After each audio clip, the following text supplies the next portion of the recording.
Happy Friday, everyone. Welcome to the Debrief. I'm Natalie Brunell, and we are breaking down some major stories today, including that Bezos bombshell, the world's richest man accusing the National Enquirer of extortion and blackmail. Plus, we go to Capitol Hill, where Acting Attorney General Matthew Whitaker is facing some tough questions from House Democrats. And we are back on the ground in Venezuela, the humanitarian crisis there. And we have two reporters with unique perspectives on the humanitarian aid that's trying to make its way into the country. All that and more, but first, here are your headlines.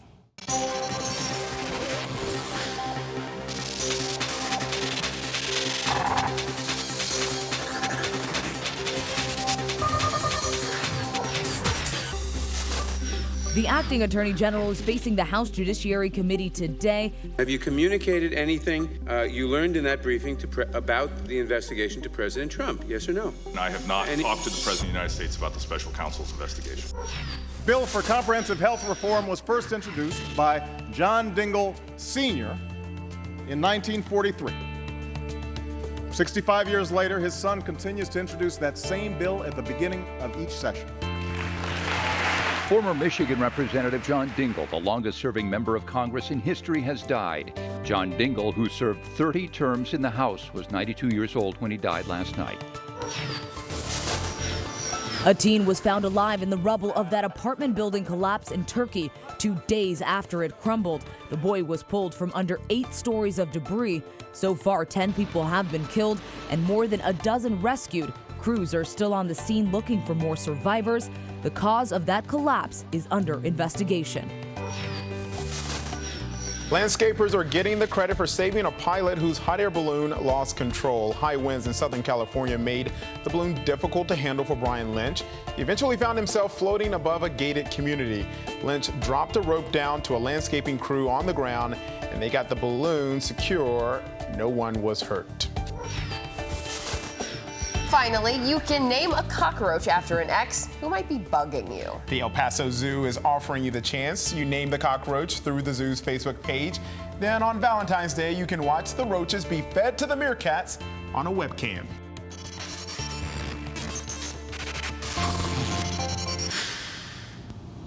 And we begin with our top story. Amazon CEO Jeff Bezos says that publisher of the National Enquirer tried to blackmail him over compromising photos. He is sharing tell-all emails and a post, which we have on the screen here now. Of course, I don't want personal photos published, but I also won't participate in their well-known practice of blackmail, political favors, political attacks, and corruption. I prefer to stand up, roll this log over, and see what crawls out. A strong response there. For this, we're going to bring in ABC News legal analyst Royal Oakes in Los Angeles. Royal, how big of a bombshell is this? I mean, we have the world's richest man accusing the National Enquirer of extortion over explicit photos? Well, it's huge. At first, it looks like the National Enquirer is simply putting its neck in a legal noose because Bezos seems to have a point. Blackmail is where you say to somebody, look, I want something. I want money or something else, and if I don't get it, I will publish compromising photos. That's classic blackmail. Similarly, extortion involves a threat. I will do something bad to you if you don't do something good for me. So the response by the National Enquirer may be a little muddied at this point. They're suggesting, well, we have a First Amendment right to speak, and what about the idea of the world's richest man behaving inappropriately? Isn't that a news story? But it's going to be hard for the Enquirer to get away from the fact that when you clear all the dust away, bottom line is they're threatening to provide to the world evidence of the affair, racy photos, texts, if Bezos will simply call off the dogs and say, well, no, we don't think this National Enquirer investigation is politically motivated. The Trump connection comes in, so it all gets murky, but essentially the National Enquirer could be in a heap of legal trouble.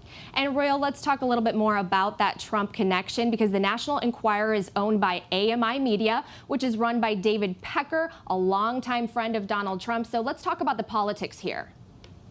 Yeah, what's happening, of course, is this idea of catch and kill. Donald Trump, very close to Mr. Pecker, the head of the company, and when allegedly Donald Trump had affairs with women, and the women would come forward and say, hey, I'd like to sell my story, the Inquirer allegedly participated with Trump in the process of saying to the woman, oh, this is an interesting story. Here's a bunch of money. Here's $100,000. Of course, it's exclusive. You can't tell anybody else, and, we'll probably publish it, but we may not. And then they don't publish it. So now the Mueller folks come along, and some of the National Enquirer corporate folks are given immunity in connection with investigations of Donald Trump and his people. That's the kind of thing that Bezos, with the Washington Post behind him, is able to investigate, look into these connections. And so the National Enquirer allegedly is saying to Bezos, again, stop with the investigations, stop with the insinuation that we have a political motive for investigating, and if you don't play ball with us, Mr. Bezos, you and your mistress's photos, these compromising pictures that you texted, messages, photographs, that's going to be splashed all over the World Wide Web. Yeah, that's, of course, from those emails that Jeff Bezos was sharing. But I want to get to AMI's statement. They released this morning. I want to put that up on the screen for you. American media believes fervently that it acted lawfully in the reporting of the story of Mr. Bezos. Further, at the time of the recent allegations made by Mr. Bezos, it was in good faith negotiations to resolve all matters with him. Nonetheless, in light of the nature of the allegations published by Mr. Bezos, the board has convened and determined that it should promptly and thoroughly investigate the claims. Royal, what do you make of this response? They're just buying time. When they say they've got to thoroughly investigate, what they're saying is we don't really know what to do. This looks and sounds really bad. It actually kind of goes back to the Watergate notion. You'll remember in Watergate and the Pentagon Papers, the question was, is it illegal for the New York Times and the Washington Post to publish material that may well have been stolen in violation of a federal law? And essentially, the courts have said, as long as the papers didn't actually participate in and conspire with others to steal material, if it just comes through the transom or under the door, it's okay to publish it, especially when you've got a national interest at stake. So I think the National Enquirer's position is going to morph into this concept of it is a big story as to whether the world's richest man behaved inappropriately, and therefore we didn't break any laws in getting this information, getting these racy photos and so on, so we are within our rights to publish it. There's a First Amendment right. There's another angle. Blackmail, of course, is a crime, but sometimes courts are very sensitive to First Amendment rights, and when blackmail is essentially verbal stuff, when you're just saying things to people, there's a presumption that what you say is protected by the First Amendment. So that's what the National Enquirer is going to rest on. We're journalists. This is an important story. We've got a First Amendment right. But cut through all of that, it still sounds like classic blackmail and extortion. That's going to be Bezos's argument. Royal Oaks in Los Angeles, thank you so much for your perspective. I'm sure we'll be talking about this story for days to come. Now let's talk more politics and go to Washington, D.C. Acting Attorney General Matthew Whitaker is on the Hill facing tough questions from Democrats on the Mueller probe. Let's listen in because it got contentious this morning. Now, in your capacity as Acting Attorney General, have you ever been asked to approve any request or action to be taken by the special counsel? Mr. Chairman, I see that your 5 minutes is up, and so I'm here voluntarily. We have agreed to 5-minute rounds, and the committee. I think that's a fine place to end the 5-minute rule. The committee will end. Will come to order. I want to be very specific about this, Mr. Chairman, because I think it's going to allay a lot of fears that have existed among this committee, among the legislative branch largely, and maybe among some American people. We have followed the special counsel's regulations to a T. There has been no event, no decision that has required me to take any action, and I have not interfered in any way with the special counsel's investigation. All right, this is a good place to bring in ABC's Karen Travers at the White House. Karen, what do you make of all of this, and what's the reaction on the Hill? Yeah, that's the big headline right there. That last thing that the acting Attorney General Matt Whitaker said before the House Judiciary Committee, that he has not interfered in any way with the special counsel's investigation. But as you saw there in that pretty contentious moment, it took a little bit to get to that point and get to that statement. I have to say, Natalie, if you're going to annoy somebody in Washington, I don't think I would annoy the House Judiciary Committee chairman. There were laughter in the room there at that moment, but this, of course, comes after days of back and forth about whether Whitaker was going to go before the committee, the threat of subpoena being held over him by the chairman, Congressman Nadler. This has, of course, been a big sticking point between the administration and that committee. So we did see Whitaker up there today. They're on a break right now, but they'll come back. I think the other big headline there was that Whitaker said at no time has the White House asked for any promises related to the Robert Mueller investigation. He did concede, though, that he hasn't talked to the president about this. We're going to see the president today. That's certainly a question to pose to him as well.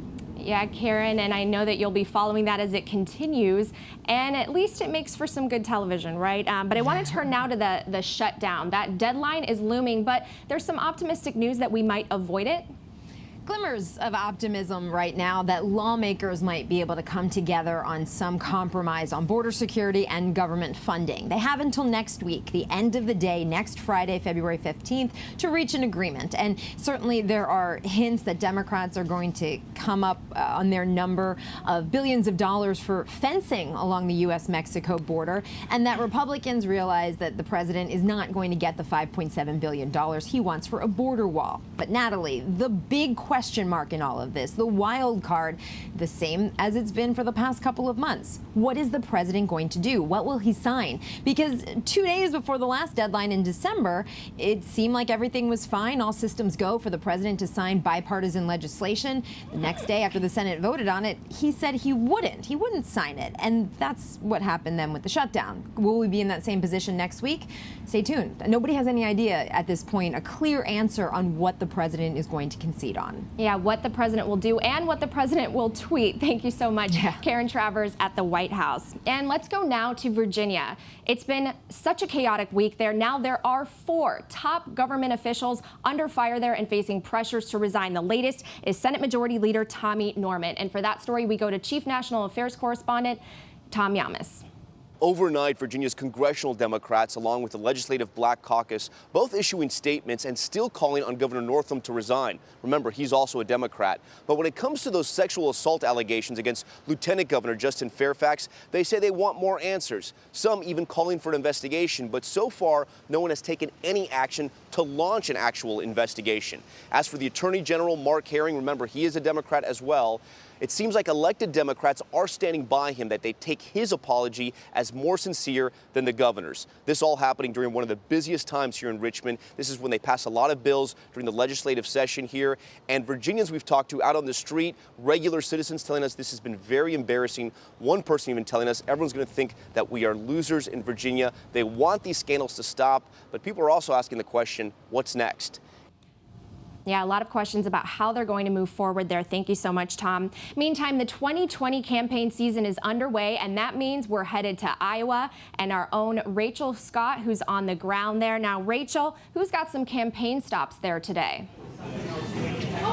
Yeah, well, it's certainly getting busy. We are still more than 600 days away from the 2020 election, but you would hardly know it because a lot of presidential candidates and hopefuls are flocking right here to Iowa. Of course, Iowa is a key state because it holds one of the first caucuses in the country. And just as one Iowan told me today, it's one of the rare states that you can actually meet a presidential candidate at a coffee shop per se, or maybe even a restaurant. And just take today, for example, we have South Bend Mayor Pete Buttigieg, or Mayor Pete as he likes to call it. The millennial mayor is going to be stopping here doing a meet and greet at this coffee shop.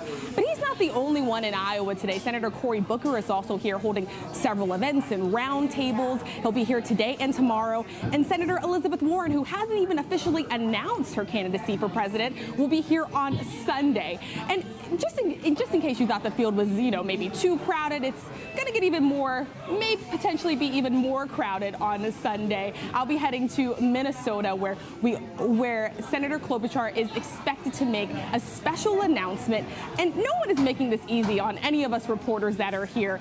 I just want to let you know that the temperatures are freezing. We're negative temps here in Iowa. These events are hours away from each other, so I've been canvassing back and forth, crisscrossing my way through the state, and I'll be traveling up into Minnesota. Luckily, Senator Klobuchar said that she will have some hot chocolate on hand at that special announcement on Sunday, so that's some good news. Yeah, we have some big names making some announcements this weekend. And actually, Rachel, while we have you, I do want to ask you something on a personal note. I know you've covered the presidential campaigns in the control room before, but I saw your social media post this morning, not only about the cold, but just about the excitement of covering one in the field. Tell me, what are your first impressions? Oh, I am so excited. People think that I'm a little crazy here, but this was on my politics bucket list per se, right? I mean, Iowa, all the presidential candidates make stops here ahead of the big election. And so I am really excited to be here and just to meet Iowans as well and get their thoughts. They have, like I said, the rare opportunity to really sit down with a lot of these presidential candidates. And in many cases, they're some of the most informed voters in the nation. So it's a really good test for the rest of the country and a really good measure to see what sets the tone, what everyone else is thinking ahead to 2020. And I'm braving these chilly temperatures. I know it's a little cold, but you know, the enthusiasm is keeping me warm per se. That's great to hear, Rachel. Well, stay warm and thank you so much. We're moving overseas now to the story we've been covering for several weeks, several months, in fact, to Venezuela. The U.S. and Colombian governments are trying to get humanitarian aid into the country, but President Maduro isn't letting them in. We have Cody Weddle in Caracas, and Victor Akendo is in Colombia on the border of Venezuela. And Victor, we're going to start with him and what it's like on the border today. We're very close to the border with Venezuela. In fact, it is just over my shoulder.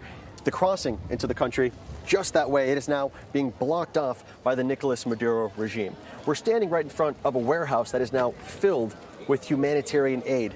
9 of these big trucks came in carrying a ton of different supplies, food, medicine, stuff that is so desperately needed by the Venezuelan people. You can actually hear there's a news conference that's about to get underway right now. These journalists have all gathered to get an update on what is about to happen with all the supplies now being held up inside. 9 truckloads. It will help a good amount of people, but not as many as needed, although all of these supplies have now taken on a somewhat greater significance. Thank you, Victor. And I want to bring in Cody Weddle, who is in Caracas. Cody, how is this all playing out inside the country, and how badly is this aid needed? Well, politically, this has become the new battle here, and we are outside of an event where we expect Juan Guaido to address a crowd at any moment. If you take a look behind me, we can see a live feed of the event that is taking place in an auditorium behind me at Venezuela Central University, where hundreds of professors and students are waiting for Guaido to speak, and he will address, we expect him to address this situation of humanitarian aid on the border. This is something that he requested here. And we also expect Nicolas Maduro, the other president here, to address state TV today, and he will have to make his case for why he is denying the entry of this humanitarian aid for a population that is so affected by the worst ever humanitarian crisis here. So he will likely tell Venezuelans why he's blocking that aid. He has previously said that any accepting aid would be like accepting a Trojan horse here, and for the U.S. it would be a pretext for a military invasion. Meanwhile, rights groups and other NGOs here in the country, they're lamenting all of this because this issue of humanitarian aid has become so politicized, and the focus is lost for the people who really need it here in the country. Cody, are you getting the sense that this is perhaps a tipping point? That's what we're waiting to see, whether this will be the tipping point. Like we've been talking about over the past few days, the tipping point will have to be within the armed forces. And we've been seeing some signs of that over the past few weeks, that there are members of the armed forces that are defecting from Maduro. But within the opposition, there is a sense that this may be a challenge for them over the long haul, and that the tipping point may not be within the next month, but that over the long haul, as people see that Maduro is denying humanitarian aid, they may flip to Guaido's side. So much unrest there. Thank you so much, Cody Weddle, for your reporting in Caracas, Venezuela. And now we have to talk about the weather and the bitter, bitter cold moving across the country. Let's get right to ABC's Ginger Z. Hey, Natalie, thank you. We have to go ahead and talk about all of this ice, the winter weather, and the impending and already settling in Arctic air that's going to make it even worse. So let me start you off with a picture from my backyard. Well, this is my parents' backyard. My sister took the picture. That is a tree encased in ice. They had up to a ½ inch of freezing drizzle add up to that much ice on trees, on power lines, and it wasn't just in Michigan, where there are 130,000 customers, including my parents, without power, by the way, but you have this in Illinois, in Wisconsin, people's driveways just totally covered and trees onto homes. Now, it's not going anywhere, unfortunately, because this major cold front, really far-reaching, has dropped temperatures in, say, Dallas or Little Rock to nearly 50 degrees in just 24 hours. Atlanta is going to feel like freezing tomorrow morning. That's coming from an 80-degree record high. So big changes for a lot of folks, that swing in temperatures. But then we also have to focus in on what's happening on the West Coast, because yeah, this is not a repeat of, just something we didn't erase from last week. And this is actually new storms for the winter storm warning in the Sierra. Even Seattle, going to get snow. And it's just this storm 1, storm 2, storm 3 that comes through over the weekend and could drop another 4 feet of snow in the Sierra. Remember, places got 5 to 10 feet just last weekend. And then Seattle could pick up 4 to 6 inches of snow, which is a giant deal for them since they've already had their average for the month. But looking at this picture is also from one of the orchards just north of my parents'. Fascinating, because I feel like I've seen a lot in weather. I have never seen this. They're calling it a ghost apple. So the decaying apple was there. It got covered in freezing rain. It warmed up just enough that the bottom of that frozen apple fell through. The mush fell out, and what was left was something that looks like Elsa created it. A beautiful freezing rain gift, I guess, unless you're one of the ones without power. Natalie. Thank you, Ginger. We always love seeing photos from your family, and I'm getting similar ones from my mom in Chicago, where it's just as icy as Michigan. Well, thanks for watching the Debrief on ABC News Live. I'm Natalie Brunell. We hope you will join us for our political show, The Briefing Room, at 3:30 today, and later on for World News Prime at 8 p.m. And don't forget to download our ABC News app for all the latest breaking news. Thanks for watching.